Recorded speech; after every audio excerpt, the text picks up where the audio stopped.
Et c'est une grâce de se retrouver, de partager l'évangile, la richesse de cet évangile que Dieu a mis dans nos cœurs. On est tellement reconnaissants. Quand Paul dit, eh bien moi je veux participer aux souffrances de Christ. Alors que d'un autre côté, Jésus a dit, quand il était mort, tout est accompli. Alors si tout est accompli, pourquoi nous devons participer aux souffrances de Christ ? Alors, ces souffrances de Christ, c'est dans Colossiens 1, 24, « Je me réjouis maintenant dans mes souffrances pour vous. Ce qui manque aux souffrances de Christ, je l'achève en ma chair pour son corps qui est l'Église. » Alors, il demandait comment c'était compatible. Eh bien, le sacrifice de Jésus est parfait pour chacun d'entre nous.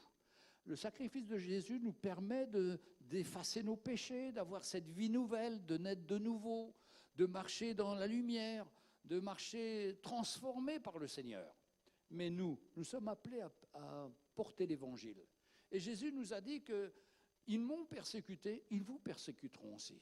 Il y a une persécution pour ceux qui annoncent l'Évangile. Il y a une opposition du monde à l'Évangile.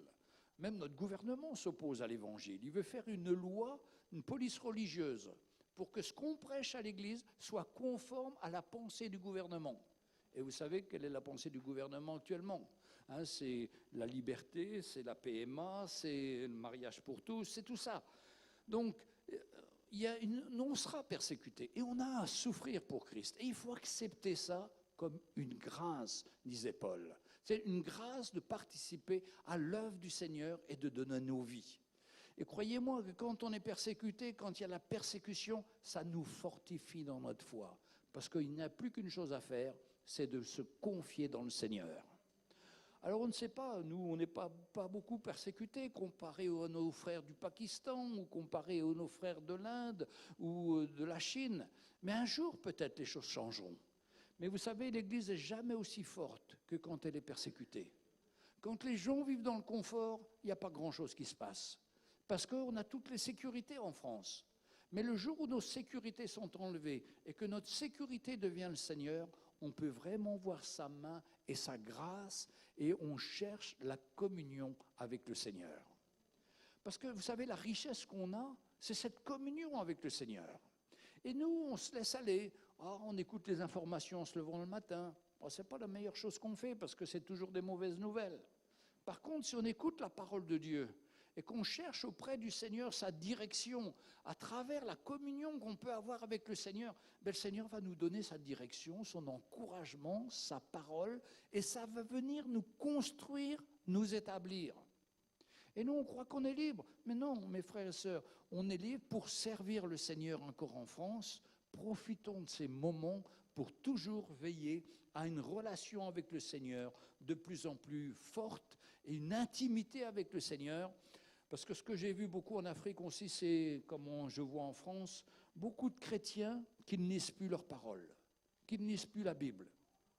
Ils écoutent des messages, ils écoutent des pasteurs, ils suivent sur Internet certains pasteurs et ils avalent tout ce que dit le pasteur sans chercher à voir si c'est vrai ou si ce n'est pas vrai.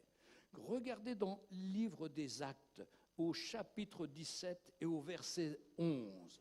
Voilà la solution qui est indiquée pour que nous ne puissions pas gober des choses qui ne seraient pas dans la parole de Dieu, mais que nous puissions laisser l'Évangile nous continuer à nous changer.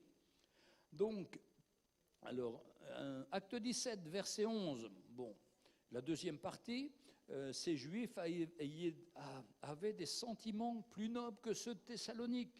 Ils reçurent la parole avec beaucoup d'empressement. Écoutez ça. Et ils examinaient chaque jour les Écritures pour voir si ce que l'on disait était exact. Frères et sœurs, il faut qu'on revienne à la parole. Moi, quand j'ai connu le Seigneur, tous les matins, on avait notre culte, le soir, on avait notre culte, nos moments de prière, on a toujours, mais je veux dire par là, c'était fondamental d'aller voir ce qu'on nous dit, si c'est conforme à la parole de Dieu. Et en Afrique, ce qui se développe, malheureusement, c'est des choses qui sont en dehors de la parole de Dieu. La parole de Dieu nous dit que si nous sommes en Christ, celui qui est en nous, Jésus, est plus fort que celui qui est dans le monde. Mais là-bas, ils se sont soumis à des tas d'esprits, à des tas de mauvais esprits. Et la prédication, c'est comment couper les liens ancestraux. Mais c'était dans l'Ancien Testament, ça. Mais quand Jésus est venu, il nous a libérés de tout ça. Mais si on retourne toujours en arrière, eh bien on revient dans ces choses-là. Et là, plus on parle de l'ennemi, plus l'ennemi prend de la place dans notre vie. Jésus est venu pour nous libérer. Jésus est venu pour nous rendre libres. Et il nous a rendus libres. C'est pourquoi il ne faut pas retourner à ce qu'on était avant d'être converti. Ce qu'on était avant d'être converti n'était pas joli, n'était pas beau, et terrible, mais Jésus nous a pardonné, il nous a restaurés, il a effacé toutes les condamnations que nous avions, et nous sommes libres pour marcher avec lui. Mes frères et sœurs, il faut que nous gardions le vrai évangile dans notre cœur. Autrement, nous allons perdre la puissance de l'évangile, la vérité de l'évangile, et nous allons être sous l'influence de mauvaises choses. Nous allons croire à ces mauvaises choses et nous allons rentrer dans des choses folles. Mais Jésus est venu pour nous libérer. Et Dieu a fait de nous des hommes libres. Moi qui me suis converti en 1971, on ne prêchait pas les évangiles qu'on prêche maintenant. On prêchait la croix, on prêchait la sanctification, on prêchait la mort à nous-mêmes pour ressusciter avec Christ et vivre avec lui. Et je me souviens que vers 1980, quand la télévision chrétienne a commencé à s'ouvrir aux États-Unis, chaque pasteur essayait d'avoir un message différent de la parole, un message captivant pour les gens, où on a mélangé la psychologie avec l'évangile pour faire croire qu'on avait besoin d'aide de la psychologie pour que l'évangile soit plus puissant. Mais non, l'évangile est plus puissant que la psychologie. La psychologie ne change pas les hommes. Mais ils ont fait un amalgame. Et comme ça a permis de lier les personnes et de les rendre esclaves des différents pasteurs. Écoutez ce que nous dit 1 Corinthiens chapitre 2, verset 1 jusqu'au verset 5.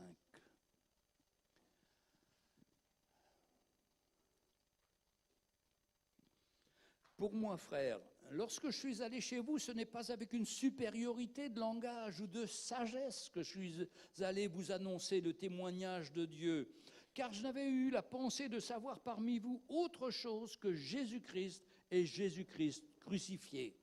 Voilà la prédication de Paul, que Jésus-Christ et Jésus-Christ crucifié.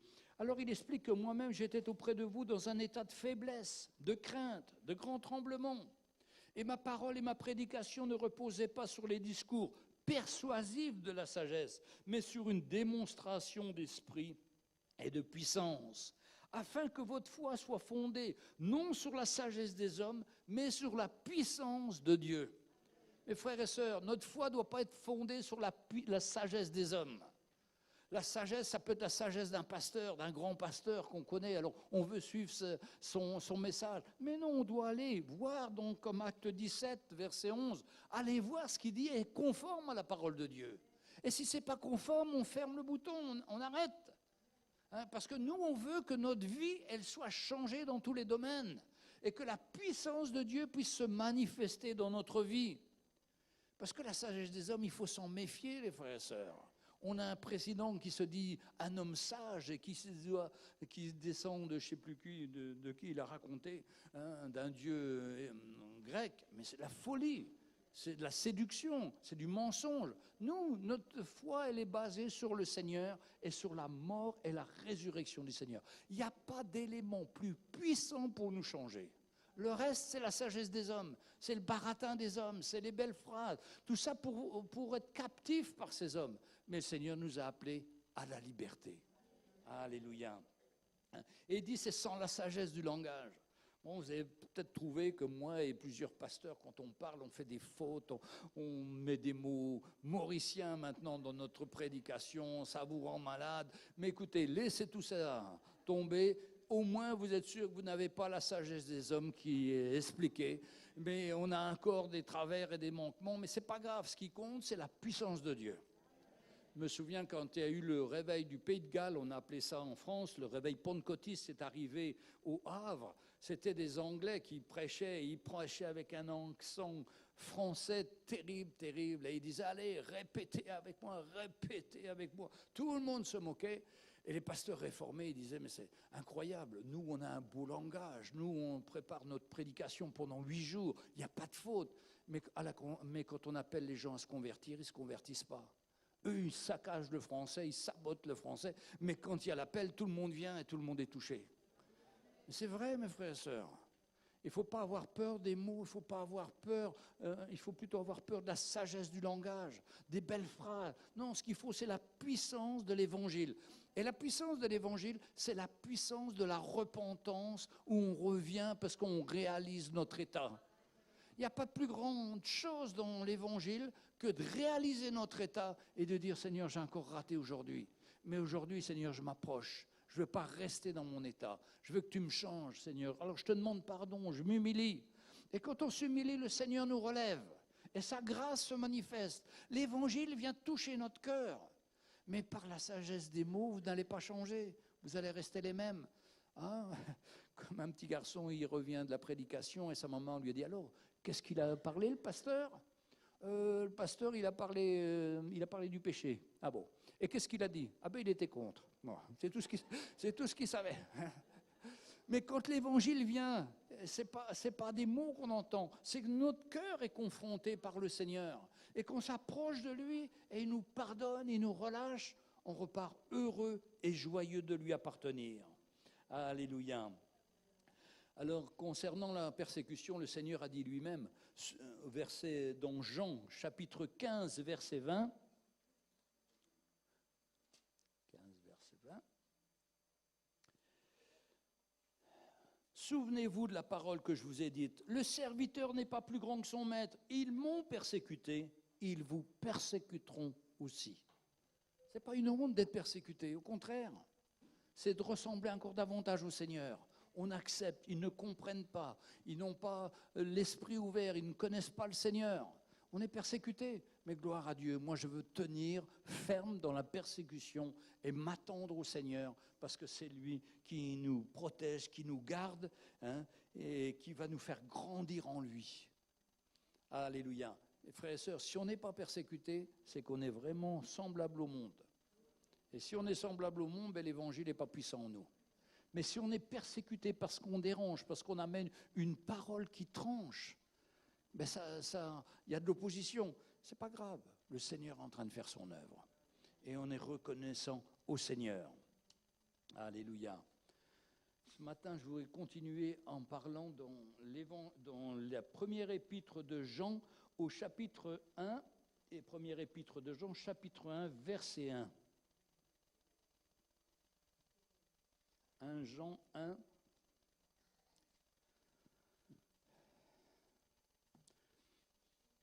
On y est. Ce qui était dès le commencement, ce que nous avons entendu, ce que nous avons vu de nos yeux, ce que nous avons contemplé, que nos mains ont touché concernant la parole de vie, et la vie a été manifestée, et nous l'avons vue, et nous lui rendons témoignage, et nous vous annonçons la vie éternelle qui était auprès du Père et qui a été manifestée. La première épître de Jean, évidemment, a été écrite par l'apôtre Jean, le même apôtre qui a écrit l'évangile de Jean. Et il y a beaucoup de similitudes entre l'évangile de Jean et comment il présente ça. Dès le commencement, la parole s'est fait chair. Vous vous rappelez l'évangile de Jean? Et cette parole, c'était Jésus. Et là, dans son épître, il essaye de démontrer à tout le monde ce qu'ils ont vu, ce qui l'a touché. C'est une réalité, c'est la vie qui est en Jésus-Christ. Ce n'est pas des philosophes, des philosophies, des pensées des hommes. Non, c'est la réalité qu'ils ont vue en connaissant le Seigneur, en s'approchant de lui. Hein, ce que nous avons entendu de nos oreilles, ce que nous avons vu de nos yeux, ce que nous avons contemplé, que nos mains ont touché concernant la parole de vie. C'est Jésus, cette parole de vie. C'est lui qui nous a amené la vie. Et la vie a été manifestée, nous l'avons vue et nous l'avons rendu témoignage. Et nous vous annonçons la vie éternelle qui était auprès du Père et qui nous a été manifestée. Jésus est descendu, il était auprès du Père et il s'est manifesté et il a amené la vie. Eh bien, ce que nous avons vu et entendu, vous voyez, il insiste encore sur ce que nous avons vu 3 fois. Il est dit au verset 1, au verset 2, au verset 3, ce que nous avons vu et entendu, nous vous l'annonçons à vous aussi, afin que vous aussi, vous soyez en communion avec nous. Le but de l'apôtre Jean, c'est qu'on se rend compte que quand on croit au Seigneur, quand on accepte Jésus, eh bien, on devient en communion avec lui et on devient en communion avec tous les frères et sœurs qui ont cette même expérience de reconnaître Jésus comme leur Sauveur et leur Seigneur. Alléluia. Or, notre communion est avec le Père. Première chose, c'est avec le Père, avec son Fils Jésus-Christ. Et nous écrivons ces choses afin que votre joie soit parfaite. Vous voulez être heureux, les frères et sœurs. La joie, ce n'est pas ce moment éphémère qu'on regarde en regardant la Coupe du Monde féminine. Là. Bon, je n'ai pas trop regardé, moi. Mais il y a des gens qui sont très excités avec ça, mais ça dure un temps et puis après, c'est fini. Mais la joie du Seigneur, cette joie profonde où on est reconnaissant au Seigneur pour tous les jours de notre vie, parce qu'on est né de nouveau, parce qu'on lui appartient, parce qu'on le connaît, parce que de plus en plus, on laisse son sacrifice se manifester dans notre vie. Mais c'est merveilleux, mes frères et sœurs. C'est pas un moment, ça, c'est éternel. Depuis que j'ai donné ma vie au Seigneur, je suis heureux, je suis reconnaissant. Il y a la joie dans mon cœur. S'il n'y a pas la joie dans mon cœur, c'est que je me suis éloigné du Seigneur. Alors, je n'ai plus qu'une chose à faire, c'est de m'humilier et revenir à lui. Et ce matin, si vous n'avez pas la joie dans votre cœur, ben c'est parce que vous avez laissé le Seigneur dans votre vie. Vous êtes éloigné, vous avez fermé votre cœur. Mais une simple prière change notre vie. Une prière, on crie au Seigneur, Seigneur, je ne veux pas rester dans cet état, je veux m'approcher de toi. Et sa grâce, là, nous touche, et la vie du Seigneur revient dans notre cœur. Je dis, je ne suis jamais aussi bien que quand je me repens. Parce que quand je me reprends, je laisse de côté tout ce qui a été lourd, tout ce qui a été difficile, je m'approche du Seigneur, et là, tout devient possible avec lui. Quand notre cœur est pur, quand notre cœur est propre, mais tout devient possible. Sa joie est là, et on s'attend à lui. Et à travers les différentes situations, on va voir sa main, parce qu'il est puissant. Alléluia.